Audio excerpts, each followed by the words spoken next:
Hello again, everyone. It's good to have you with us for this event. It figures to be an exceptional one that doesn't need any build-up. Are you ready?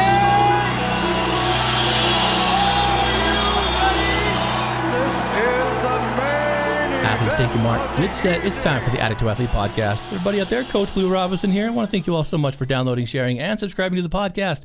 Greatly appreciate you guys doing so. Hey, as always, keep a look at the website, addict2athlete.org. You'll find all kinds of information there. Our upcoming events, which I probably should tell you, is rapidly approaching. This is our Proxy Run 5K held in September for National Recovery Month. This Proxy Run's an amazing experience for you to come out and show support to anyone that may have lost their battle to addiction or mental health, and to kind of be supported by the community at large. This is an amazing healing event, and it's more so an experience than it is even a run. But registration is open right now on the website under our events tab.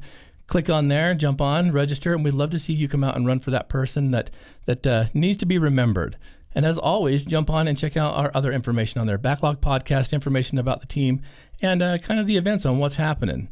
Athlete's got a great guest in studio today, and I love having guests in studio rather than on the old Riverside program, because I think we can get into a little bit of a deeper conversation.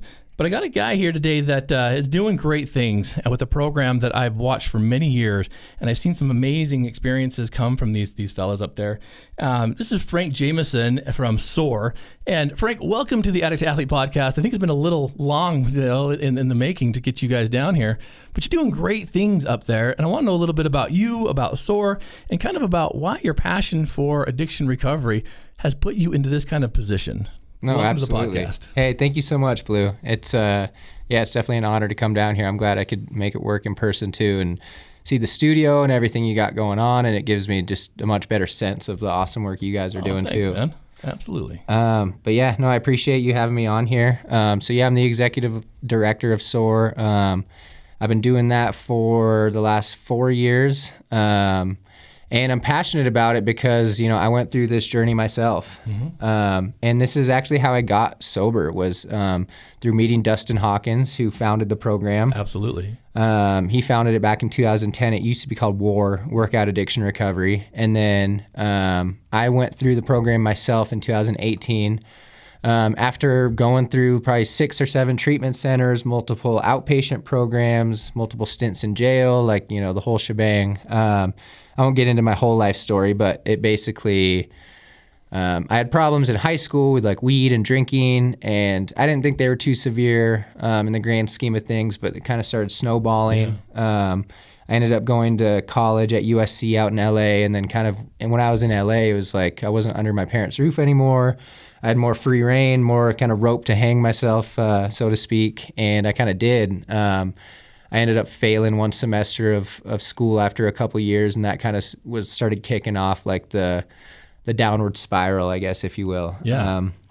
And it was just kind of a series of I'd get arrested for possession or this or that, and then I'd end up going to rehab and then be kind of get my life together, build up somewhat of a base again, get a job, get back into school, get an apartment, get a girlfriend, and then the walls would come crashing down again. Yeah. And it was kind of just this washing machine cycle for about 8 years. I ended up kind of coming to Utah in a last-ditch effort. It was basically, I'd been to so many treatment centers, like I said, in California, and I needed a change of scenery, a change of pace, something different. And then something my insurance actually was not that willing to pay for treatment anymore, if it was in the same locale. Yeah. And so they offered me just a bunch of other options out of state, and I ended up doing one up here in Utah.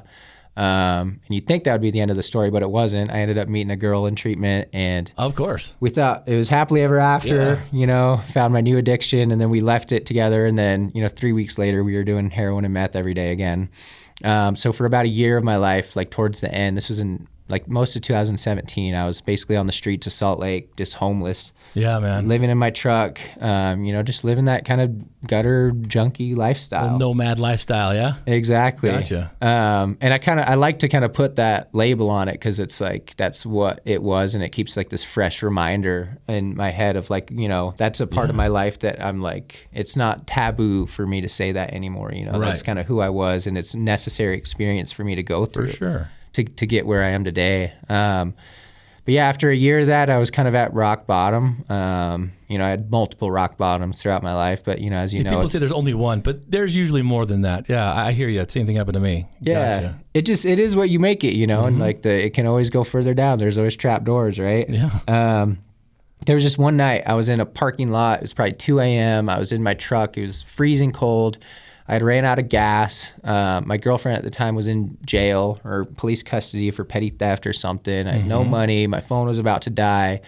I was like withdrawing. I was sick, and I just kind of started crying. Like there was no one that was in my corner. I had stopped talking to my family for like a year prior to that. The only contacts or people in my life were people that were kind of running and gunning, doing the same thing. And I was like, I'm either gonna like, you know, like die or go to prison or like maybe worse, like maybe hang on like this for another couple years, you know? That's an option. And I just knew I needed a change. So I called one of my only friends that I knew that was like, lived in Salt Lake that wasn't kind of doing that stuff. He actually worked at a treatment center, and I called him just kind of crying and was like, I need help. And long story short, he ended up getting me into a detox. And then, so I went to a detox for about 7 to 10 days. And then I kind of realized like, I never have to like do that again if I don't want to. Dude, yeah, I don't have to. That when you start letting you got choice in the matter, you're like, wait a minute. Yeah. Powerful, huh? It was this gift I was given that like, it's really hard to describe, and I wish I could give it to people. But like in the past, you gotta find it yourself though, right? Yeah. I know what you're talking about. That aha moment where you're just sitting there and being like, I'm done. And you know, so many people say this to me, and I want your opinion on this. When you had that thought and you had that experience, it was you were all alone. You were just there. Yeah. You know, and I've heard so many people say, it's not that easy. Well, it's not that easy because look what you had to do to get there. But like when you make that decision, right, you're no longer deciding what you should do, because deciding means you're just kind of cycling through all these weird options that, you know, are never going to come. Yeah. But when you decide and you're done, you make that decision, that's a big deal. It was a huge deal. You called up your buddy and you're like, hey, man, and I'm curious why you hadn't called him before. I mean, you had his number, obviously, but you weren't ready, huh? I had tried. That's why I had his numbers, because maybe, I don't know, 6 months prior to that, I was going to get into the program. And we're like, okay, we made a deal. I was going to meet him at like the University of Utah detox at, I don't know, say noon. And then like I just didn't show up. Yeah. And an hour went by and he was calling me, and then 2 hours went by and he was calling me. And I remember just texting him. I was like, hey, it's not going to work. Just give up on me. You know, and so I tried, but like that push wasn't there. You know, I was still like was hanging on to the other lifestyle, right? But this time it was different. Like I said, it was like a gift that was given to me being done, and then I made the decision to like follow through with what I needed to do to maintain that like gift of recovery and sobriety. But it was interesting. In the past, all the other times I'd try to get sober, there was almost something in my brain that was like, it was like a bummer. I was like, like I never get to get high again. Like, common, yeah. That's all right. Like, I guess I'll try this. I never get to drink again, or I never get to do this and go to a concert and get messed up. And it was like a sigh. And like, okay, but I'll try being sober. It's not too bad. And this time it was like I said, I don't have to ever do that again. Yeah. Like, and I don't want to. And it was more of a shoulder drop, a relief. Like, and that's like I just took that and ran with it. And then, that's when I was introduced to Dustin Hawkins, about probably 2 weeks sober.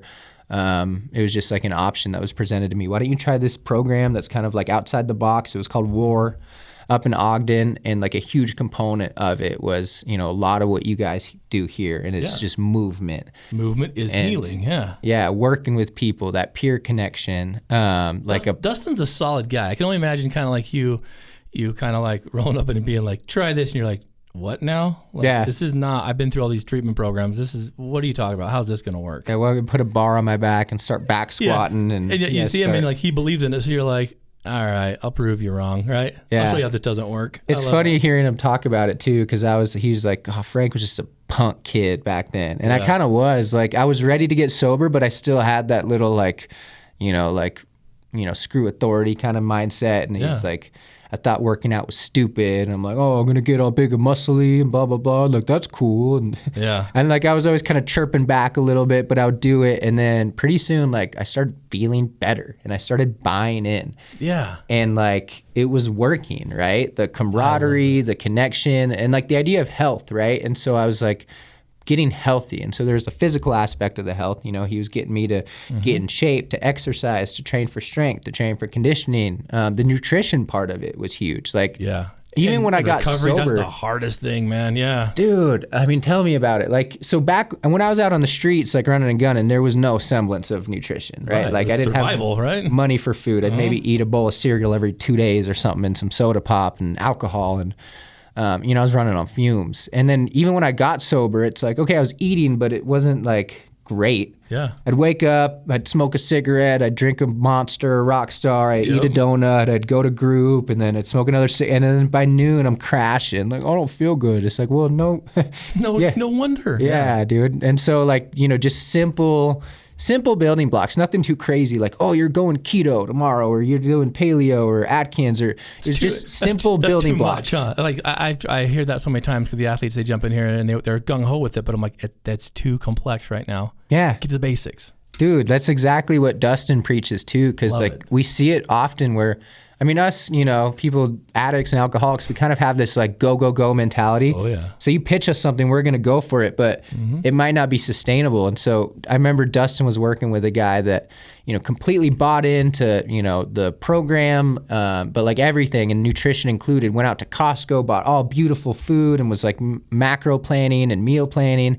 And after a week, like his wife called one day and like, oh, hey, he's crying like in the corner right now. And Dustin's like, let me talk to him. And he's like, hey man, why don't just order a pizza, bro? Like you're trying to quit too much all at once. You just quit alcohol, you quit heroin, you quit cigarettes, and now you're quitting food. Like, come on, let's like ease into it. And so it kind of changed the way we look at it, where we do pitch nutrition, and you can take it as far as you want to take it. So like if you are buying in and you're going, like, dude, like we'll help you get to wherever you want to go with it. Yeah. But like at first it's just teaching you about, hey, like maybe drink some more water, add more protein into your diet, maybe cut out some sugars, and maybe start to teach about what macros are, what are fats, what are healthy fats, what are not healthy fat, just like basic things. And that started getting me to feel better by just, the neurochemistry in my brain. 100%. And my hormones. And it just balanced me out a lot quicker than if I wasn't doing that. Dude, I love that. And I think that's kind of, listeners, is what we're hopefully trying to translate to you, is that if you try to go full throttle, actively engaged, you're going to burn out. Like, you've got to take this stuff like step by step. You've got to kind of slow things down, learn the discipline of it, and then follow through with it. Nutrition, I think, is one of those things that we struggle with, because again, it's the last little form of dopamine that we're chasing, right? It's like, well, I can't have all that, so why not the Monster energy drink, or why not? And I've loved this too about what I've seen with Addict Athlete. I'm sure it's happened with S.O.A.R., and that's guys that are coming in, they still have some of those unhealthy things, like that smoking or maybe some of those things. And after a while, they quit because they want to, not because anyone's telling them to. It's wait a minute, this is kind of holding me back a little bit. So it's a personal choice again. And that's what I love about what this does, is it shows if you want to become, stronger in any discipline, that there are some things you're going to have to cut. Or you don't have to. It's like, go ahead. I've seen people finish, 5Ks, 10Ks, half marathons, and light up afterwards. I'm like, dude, what? Like, how? And it works for them. But like, I love the fact that it becomes that personal choice. Like, you're like, wait a minute, I'm not running as optimal as I want to. So I wonder if I cut out that Monster drink, or if I, bypass that donut, once or twice a week. Let's see what happens. I love that, man, that building upon instead of like having it forced down your throat. Yeah. And it's all about these small kind of manageable, attainable goals. And so I like approaching it that way too, where it's like, okay, let's just set a goal, like say your first 2 weeks to increase your water intake to like, how about you're drinking, 100 ounces a day or something. And it's like, that could be a hard goal for some people and they might not reach it. Or some people after 2 weeks are, all right, I'm doing this consistently. And it's like, okay, let's set a new one. How much, like, we were working with a guy a few years ago who's like, he was drinking 5 Mountain Dews every day. And so it's like, we're not like quit. We're like, hey bro, let's do 3. Yeah. And then so for 2 weeks, he's like, all right, got it down to 3. Then it's like, okay, let's get it down to like 1. And then like now he still drinks Mountain Dews, but it's like 2 or 3 a week as opposed to like 5 a day. And it's like, where it's manageable. Where do you want to go with it? And how do we get there? It's the old saying, too much of anything can make you an addict. And that's proof right there. I love what you said too about like when Dustin was like, here, put this bar on your back. Let's see this. I'm a firm believer of that old Buddhist philosophy that it's your resistance to what is that causes your suffering. Right. And strength training, and this is something that you guys focus heavily on. Right. It's like strength training and that resistance, because the resistance does make you stronger. And it's your resistance to what is that causes your suffering. So it's like, I tell this to some people and they're like, dude, what? Like, okay, like Gandhi, what are you talking about? I'm like, well, we'll listen to it. It's beautiful. Just like in life, right? You have a resistance to call your buddy to say, hey, I need help, and then to follow through with it. But it's that resistance to call him that caused your suffering. It's the resistance with that weight that you're squatting that's like, making your legs stronger so that you can stand longer, you can run fast. Does that make sense? Yeah. And I think a lot of us in this day and age, we shy away, if not even like avoid resistance. What do you notice about that? Dude, absolutely. I think it's like a pretty human thing. Just seeking after comfort, but like especially with, I think, people that deal with substance use disorder and alcoholics and addicts. It's like we are constantly trying to like avoid discomfort. Yeah. And so it's like, this constant avoidance, right? And you probably see it as a therapist. I mean, I think it's like a common, I forget what it's called. I'm not a clinician, but like there's this unified theory that's basically saying a lot of these emotional and mental disorders all have that in common, where it's like avoidance. Absolutely. And so you're trying to like get into your comfort zone and avoid things you don't like, right? And so that's like what leads to, the continuance of the substance use is just like, that's just like your medicine for it, right? Sure. You just want to make yourself comfortable. And so I think that's part of the gym part. So it's like this idea of physical health and getting stronger. And it's like, it increases your confidence, your self-esteem, like your body composition, all these things. But even like internally and mentally, I think you're orchestrating stress on your body, on your central nervous system, and it's kind of training you to deal with that discomfort, which translates over really well into life. And so all of a sudden you're, doing all these things that you didn't think you could do, right? Absolutely. And that's the thing too. And listeners, there's gold right there, because again, I say this from time to time. Right now, some of you might have a headache. You're like, Blue, your voice is driving me nuts. You're giving me a headache. So you go to the pharmacy, right? You go down to Walmart, Target, whatever you pick, and you go down the pharmaceutical aisle. You see maximum strength Tylenol, extra strength Bear. They're about $5 more, but they're the same thing as the regular stuff. And so our brains are like, well, I want pain gone now. So extra strength must be better and faster when it's the same stuff. It takes the same amount of time to metabolize in your body as anything else. And I do that with like the brand name versus like, yes. So it's like if I'm buying like, Claritin versus like the, off-brand one, or like anything you're saying, like the Tylenol versus like, the CVS acetaminophen. And it's like, I always want the brand name because I'm like, it's going to work better, but it's like, it's the same thing. And why? Because our brains are conditioned to the fact that we don't want discomfort. Right. But I think it's crazy that you legitimately, brother, I can just picture you in that truck just freezing to death, kind of in your own head and thinking, wait a minute, is this the comfort this isn't comfort. No. Like this sucks. Like this hurts. And then to say, I'm going to throw myself back into this whole lifestyle because at least that's better than, again, most people don't realize that I love this mindset and I want your thoughts on this. The difference between, like scarcity and abundance or security versus freedom. You created this sense of security around yourself where you're like, I don't have any responsibilities. I don't have any attachments, but that wasn't really what you wanted, man. Like, that makes sense. People say, I want job security and financial security, but all right, then let's achieve maximum security. Well, that sounds an awful lot like prison. Yeah, exactly. I want freedom, but sometimes freedom in recovery is a scary thing because then you have these choices and you have these things you got to be accountable to. But you can see the difference, right? The difference between security and freedom, and which do you value more? No, exactly. I feel like on one sense, like as an addict, I felt like the ultimate freedom because I wasn't, or like I thought I did. I sold myself this idea in my head that's what it was, because I'm not responsible to an employer, to my family anymore. No one's checking up on me. I can do what I want. If I need money, I'll steal it or find some dope and sell it. And it's like, at the end of the day, I ended up losing all of my freedom when I thought I had it all, because like literally that heroin and that next high and that next fix was making all the decisions for me. And then, like getting sober and taking on more responsibilities, and all of a sudden I'm accountable to a program and to Dustin, and my family's back in my life, and like, I don't want to let them down. And really going that harder path, like just gave me more freedom. And now I can really do kind of whatever. Anything you want. Yeah. I'm working with a young man right now. He's 15 years old, and he has that mindset. Like he's pushing against some of the traditional, family system rules and stuff. And there's some rough edges there, but for the most part, it's a caring family. And he's got that same mindset. And yesterday we were in a session, and he was telling me, he's like, it's cool, I'm fine. I'm I'm like, dude, you're not fine. We are in a heavy therapeutic like meeting right now, and your parents are contemplating sending you away. Mm-hmm. You're not fine. And he had the hardest time articulating that fact of like, he doesn't see, I mean, at 15, you don't see the repercussions of that. It's easy to be a drug user and a dealer when you got lights on and food on the fridge and you got, you know, all this stuff. The flip side of that, I'm like, you don't know. And he's like, well, I'll see. Mm-hmm. I'm like, dude, that is such a scary thing, because when you're there and you're in it, you're like, my best thinking got me here. Mm-hmm. But that means that your best thinking can get you out. And I love that about people in recovery. I like that flip side point. Yeah. They are amazing. You think about flipping the script, because you did completely. Mm-hmm. You were probably one of the best addicts there could be. But then you flip the script and now you're the best person in recovery you can be. And because of those attributes that made you a great, addict, you become a great coach and a great father and a great husband, a great employee. Does it make sense?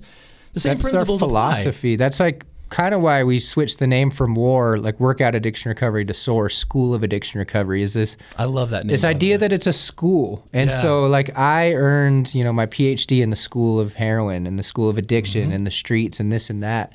And instead of being this like negative thing in my life, now it's one of the most positive and useful things in my life, because I translate 100%. It into the addiction chills, recovery. Man. Yeah. Right? You give me cold chills, because that's the ticket. That's the thing I don't think most people realize, is that their story has the great power to inspire people. And you're saying, look, all these things I went through, they were necessary steps for me to be where I am today. Mm-hmm. So why look back at it and be like, well, that was horrible. I mean, granted, we're not going to war story about it and be like, oh, the good old days. But you're also going to be like, I learned something valuable there. Right. Does that make sense? So when you started having that shift in thought, that shift in person, and that growth, what started to change for you inside? I'm curious. As you sat through that program and you listened and you began to build and see changes, because it wasn't just feeling. I mean, you could see it. Like, wait a minute, I look stronger. I feel like I'm standing taller. Like, what was the emotional and mindset that went through your experience? I think a lot of it at first is like increased self-love and self-esteem, and I can like look at myself in the mirror and be like proud of who I was. And alongside of that, I was involved in the 12-step program and kind of going through that. So doing the process of like this personal house cleaning and really taking a look at my fears and my resentments and the way I've harmed people and like the way I like saw myself and saw the world, and, working on those things and those like, defects of character, if you will. And then kind of like making amends and like kind of going out and setting things right that I like. So like it was this entire process, so there's like the physical aspect of it, but then like getting my priorities straight and the mental aspect of it and the spiritual aspect of it, where I really had connections to something that wasn't just like myself and my desires anymore. I love it. I was like serving a greater purpose and finding out my role in the world and kind of like the way I related to myself and others in the bigger picture. I love it. You're truly becoming one with yourself. Yeah. And I think a lot of times we forget that. Like we think that we are so like one to ourselves and we're in that, but we're not. We're so scattered and lost. We don't know who we are, what we're doing. We're surviving. Mm-hmm. And when you become one with yourself, then you can become one with others. And I think that's kind of where the philosophy of Addict II Athlete, of S.O.A.R, where it's like this team-based, like now you've got it. That's what Step 12 is all about. It's like now share it. Now give it out there and teach it. Yeah. And I love it. Go to class, get to the school. I love that name. And when we were talking about this before we started recording, I love your name for a lot of different reasons. War was a great name. And I remember hearing it, I'm like, that's pretty cool. I like the warrior mindset. But to be a disciple and to like to become disciplined and to learn, I love that, because it's like, dude, the doors are open. Yeah. All you have to do is come in and sit down. Does that make sense? Exactly. And it's such a cool thing. Instead of being like, you're getting recruited to battle, it's like, come in here and learn, because that means it's up to them. Because like, you can get drafted into war, but you've got to really commit yourself to go to school. Does that make sense? Yeah. I love it, man. And so I think that's kind of a cool thing that you guys are doing. But to a different aspect of this, now I don't want to diagnose you because I don't know you that well. But go ahead. If I know that there's like in the history, and I've seen these patterns, and that's why I love addiction recovery so much, is because I'm like, it's not as complex as we make it, but we try to bugger it up. But like, your drugs of choice, like you said, alcohol, weed at first.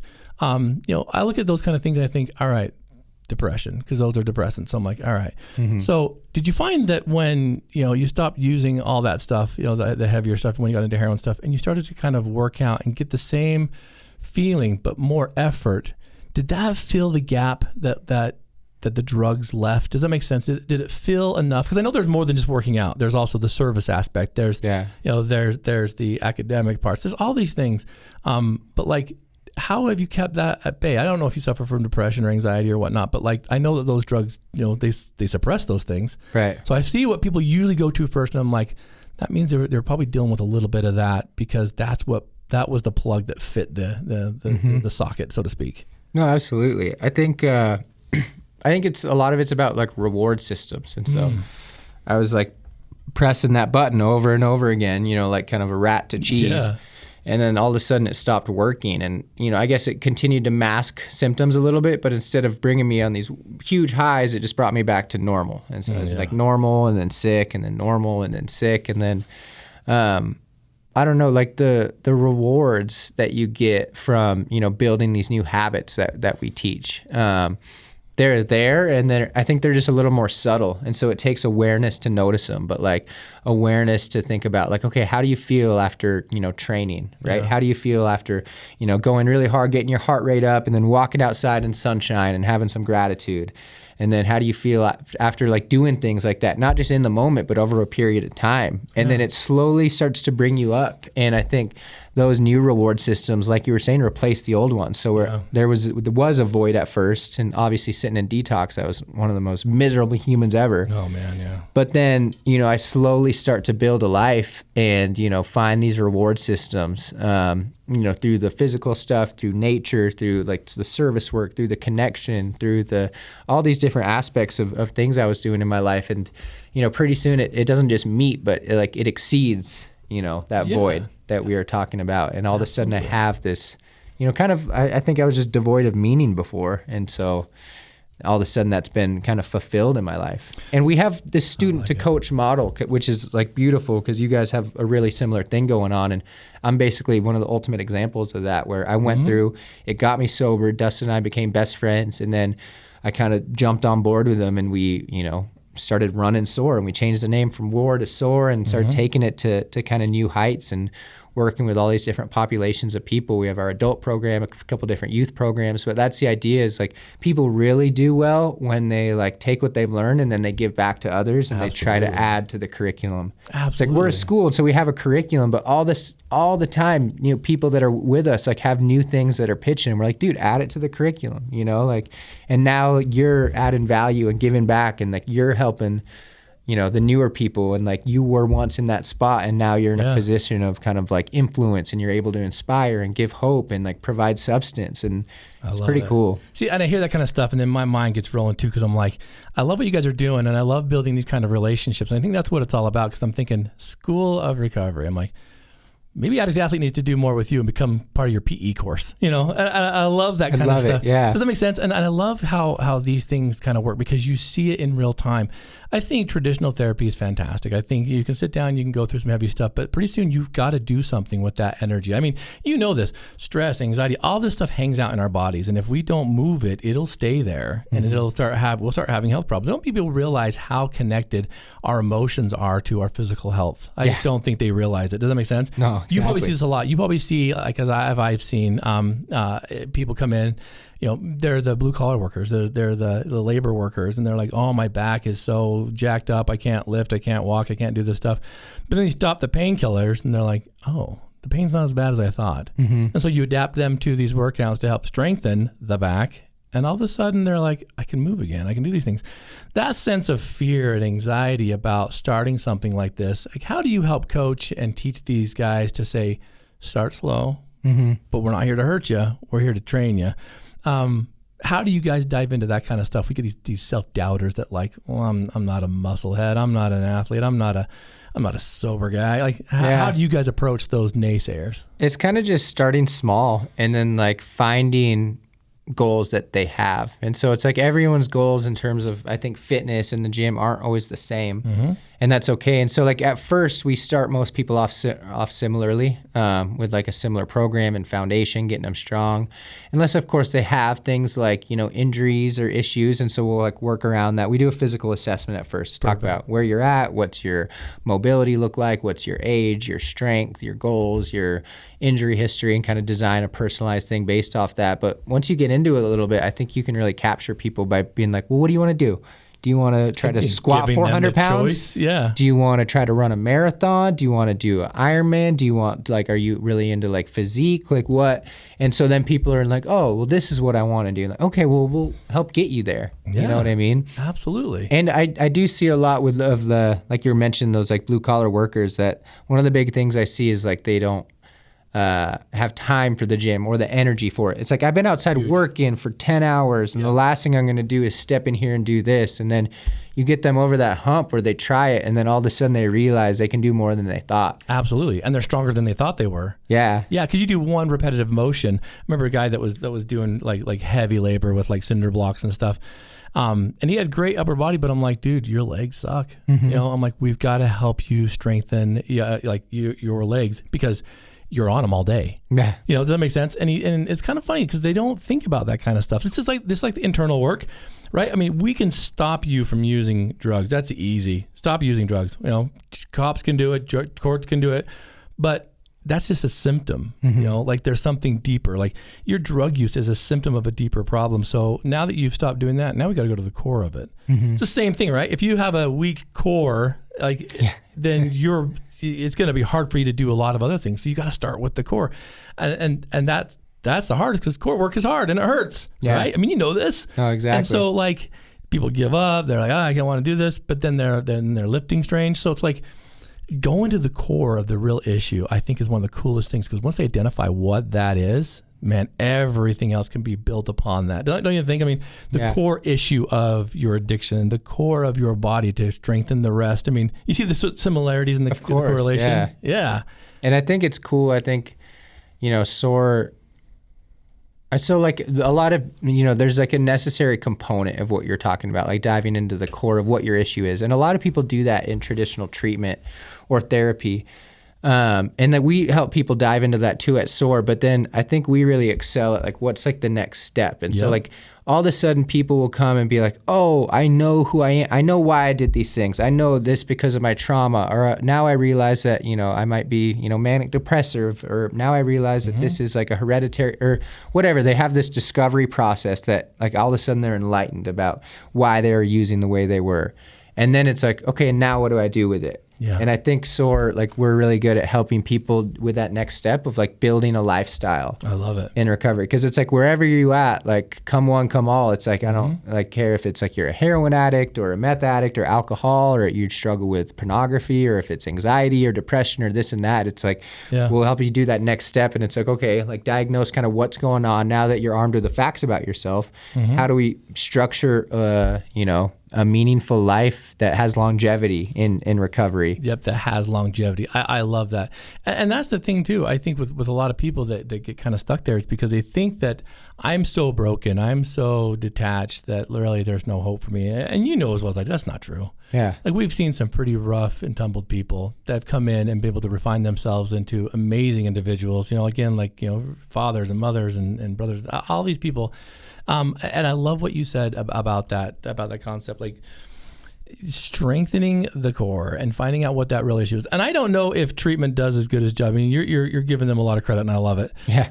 But what I noticed when I was running a treatment center is that the time, because of insurance and not what it dictated, we didn't get into a lot of deeper things. And that's one thing that you and I talked about when you first arrived here was, you know, the time that's needed to do this. I mean, you can't just hit the gym 5 days a week and then be done and think you're going to look good and be strong, and you know you've got to be consistent with it. Yeah. And I've noticed this with traditional treatment programs. There's a lot of good ones out there, but I've noticed a lot of them just want to stop the behaviors, and I'm like, that's the easy thing to do. Like you've got to get inside. You got to get down to what's driving this, and that's not easy, and it takes time. That's just the first step of like the recovery process. Like the getting sober is the easy part, like you said. Exactly. And it's like you can just remove someone from that behavior or the substance for a period of time, and boom, you've achieved that. And then how do you maintain that, and like how do you stop from starting again? Yeah. It's like where the real crux of it is, right? I think so. And I also love the philosophy behind SOAR. Just this concept of like, you're never going to graduate the school, Right. but you're going to be able to become, an instructor, and that makes sense. You're going to be able to start the deeper learning. You start looking at like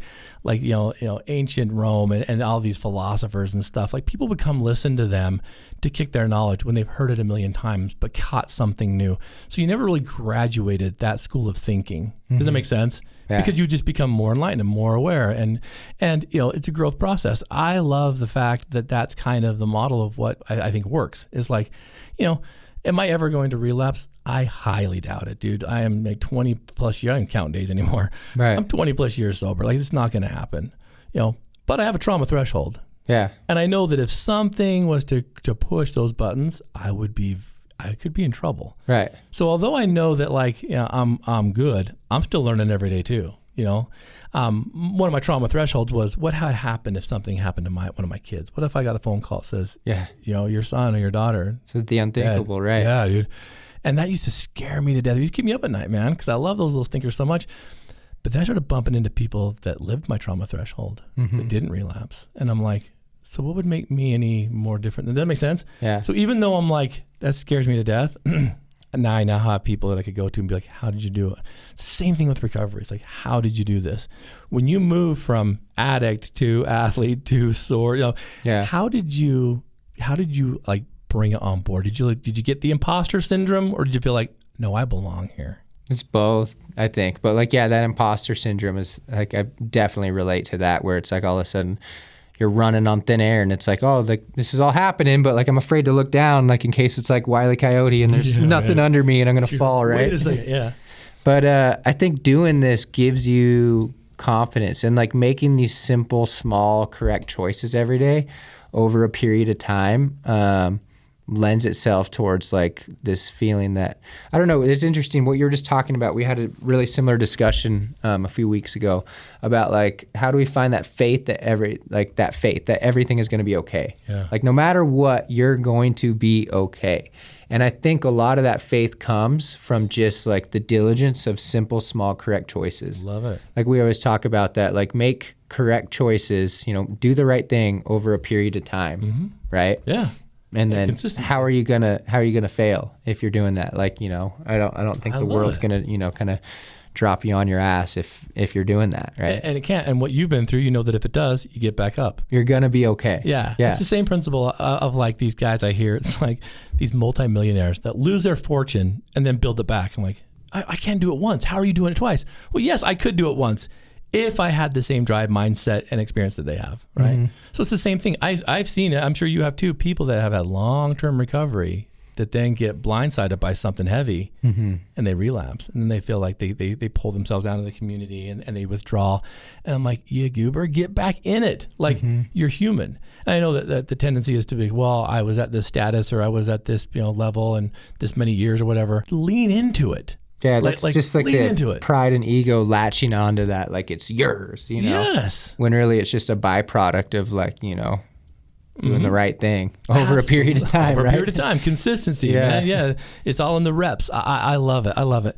So tell us, as we're kind of winding down here, tell us a little bit about, again, you've mentioned SOAR, but really dive into what it offers, because I'm sure there's some folks up there in northern Utah, right? Yeah, we're in Ogden. Yeah, and I've got some folks that I know for a fact need to be hanging out with you because they live them that way.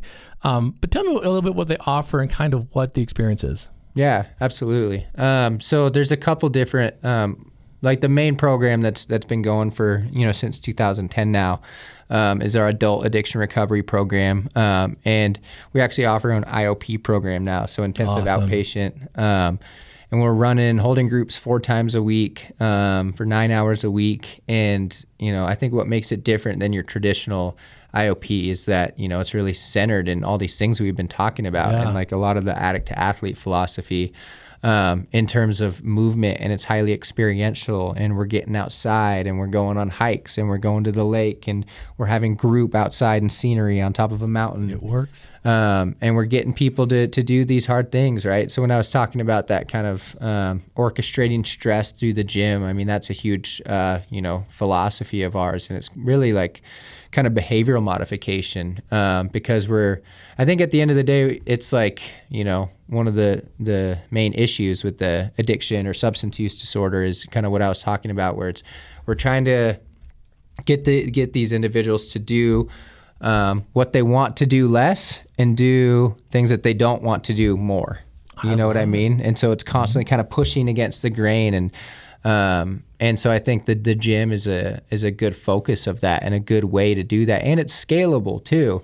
And like, so, you know, you can add weight, and so 135, and okay, that's really difficult for you, but then you adapt to that stress that we put on you, and so now you can add 5s on each side. So okay, 135 to 145. Yeah. Okay, and so now we can maintain that stress through the scalability, and it's cool. It's a cool little microcosm of that. But basically, yeah, someone comes in as a struggling student, and we kind of get them to rebuild their lives on a healthy foundation. And so there's that physical health. We have the nutritional component, like I touched on earlier. And then there's all these other aspects of health too. That's like, those are like the easy, like first things that come to your mind when you think about health. But what about like the mental health? Yeah. And so we help people establish, you know, a baseline of mental health. And it's, you know, you have that foundation of like the health and exercise to rest on, and then beautiful thoughts and things can come from that. We have exercises that we have people do. A lot of it's like connection, a lot of it's gratitude work. Brilliant. We have our whole manual that's kind of, you know, similar in a lot of ways to your playbook, and it's this 12-week course about just all these important foundational principles of diligence and trust and knowledge and accountability and gratitude, and then the emotional health. And then ultimately we want people to have spiritual health too. And then that can kind of like scare some people, like, what? It's like, are we going to talk about God and, you know, things like that? And it's like, really like wherever you want to take it. But ultimately, I think to me, spirituality is this lifelong process of figuring out yourself, the world around you, and like kind of the role that you play in it. 100%. Right? Like we talked about earlier, finding that meaning and purpose. And I think if people don't have that why, it's hard to stay sober over a period of time. You know, you might be able to get a year or two, but then something's going to happen that knocks you off, and you're like, what is my rock? Yeah. And so I think we try to guide people towards that. You know, that's kind of a personal thing that we're not able to give people. What we can help you and show you the blueprint towards things that have worked for us, right? Absolutely. And the beautiful part about S.O.A.R is just this ever-growing community. And I think one of like the strongest aspects of the program is, you know, obviously we have the groundwork and the blueprint and the foundation, but it's the people in it. That's not just me or Dustin or the Sudsy, or it's, you know, it's this culture of camaraderie and the alumni base. And so once you graduate from the IOP program, you know, the hope is that you just become part of the S.O.A.R family. That's it. And then you turn around and help the newer person that comes in that looks just like you did. That's it. And so that's, you know, it's so cool watching our alumni stick together like that. And then we organize, you know, the S.O.A.R groups, and we have events that we do, and, you know, hikes that we do. We went to the Grand Canyon a couple months ago, and we do river rafting, and, you know, we went up to the lake a few weeks ago. We do Native American sweat lodges, all sorts of stuff. But then you see like the S.O.A.R community organizing their own things, you know. So like, hey, I'm having a barbecue at my house, and those free agents, you're like, wait a minute, that's the cool. Yeah, I love that. And it's just given that culture and the camaraderie. And then so we took that same model and we applied it just towards youth as well. Yeah. And so we have a really similar program. So that's called our Big Dog program, is the IOP. And then we call the Buffalo program the one for kind of teens and adolescents. And, you know, it's really similar to the adults in a lot of ways, but these kids might not have taken it as far. They're kind of on the front end of substance use, of problematic behaviors. Yeah. Maybe they're experimenting with drugs and alcohol. Their parents aren't too happy, or they're getting in trouble in school. Or with a lot of youth these days, I've noticed it's not like it was maybe 10 years ago or in the early 2000s or the 90s, where like drugs was the main manifestation of it. Exactly. Today, a lot of it's like the depression, the anxiety, the sitting in your room all day, the spending 12 hours on your phone a day. And that just doesn't lend itself to be a healthy lifestyle or to have like success and happiness as a young adult. And so awesome. We do this program and we tailor it for youth. Basically get them to do the same thing, and from a young age, like learn how to adapt to stress in a healthy way and how to cope with these things and how to navigate life successfully. And we use the same tools in the gym and the outdoor experiences and the connection and the kind of pro-social environment for these kids, and getting them to be in this healthy space and where they can feel safe, where they can feel like they can be vulnerable, and hey, talk to us about what's going on, at home, right? So say you have a trouble at home, it's like you're not going to talk to your parents about it. Well, hey, talk to us about it, like spill your guts. What's going on at school? What's going on in your head? Oh, that's so cool. And then we we have a little kids program. We call that the Young Buck program, and it's kids that are around like, I'd say 9 to, all the way up to 18. And it's more of our preventative effort. And so it's like, you don't really necessarily need to be struggling. It's kind of looks like a workout camp. Kids come and we have 20, 30 kids come a couple times a week. We do this, we do an instructional portion where we teach proper movement and technique, and then we cut them loose and give them a workout and watch them chip away at it. And then the last 10 minutes a group, we circle up. And again, we talk about the same concepts we do with like the adult 40-year-old alcoholic. They're real principles. But it's like you're pitching it at kids. And so we'll talk about, trust, but instead of, we talk to kids about it differently. Hey, say you tell your mom you're going to make your bed, and then the next morning you forget to make your bed. Do you think she's going to trust you like a little bit less? And they're like, oh, you see the lights come on, and just little life concepts and health concepts. And yeah, it's pretty special just getting kids to learn how to move their bodies in space. And then, you couple that with like, not just the going out and moving without a reason, but like the reason and the why we're doing it. And then, as you know, like you have this like kind of clinical and therapeutic environment that's wrapped up in the movement, and you see amazing progress that you wouldn't just sit in your butt in a classroom or one-on-one in a therapy chair. Yeah. That is spot on. And listeners, if you're there close to or within driving distance, check them out. Like what's the socials, man? How do people get in touch with you guys? Absolutely. So we have our website, that's schoolofaddiction.org. We're active on Instagram. We have Facebook. We actually have a podcast as well. We haven't recorded an episode in a couple years, but if you look it up, just the S.O.A.R podcast, or it might be called the School Podcast. You can find it through our website, but we have probably 40, 50 plus episodes. Yeah, let's do a bunch of them. They're good. They're good content. Yeah, and then feel free to reach out through that website or through Instagram or anything, or you can you can call 801-943-2655, and one of us will answer and someone get back will answer to you. That, get you in there. Yeah, exactly. Awesome. The S.O.A.R is the only time you're not afraid to go talk to the principal, huh? It's like let's get going. Let's get you moving. I love it, man. Frank, thanks for jumping on here with us today, man. Like I said, it's been a long time coming, and I've watched you guys for years, and I just have always resonated with what you're doing, because I think great minds think alike, and when heartbeats get into the rhythm of helping and serving, cool things happen to the communities that we're in. So you guys are doing great work. Keep it up. And I do want to collaborate with you guys too, because there's some cool things I think that we could probably do together. So let's support these guys, listeners, and check them out. But listeners, you've been well fed. Again, continue to do all that you're doing. If you need help, reach out. I mean, Frank's a good resource. Jump on Addict II Athlete. We'll link a lot of his socials onto the show notes here, so you guys can get in touch with them. But it's real stuff. It's real experiences. And the goal here, athletes, is to really give you the team that you need to succeed at what you're aiming for. And I think that's one of the most beautiful things that's been spoken here today. It's about the school. It's about the team. It's about the people that want to be there for you to ultimately help you, turn over that life of addiction, to turn your mess into your message. I love that.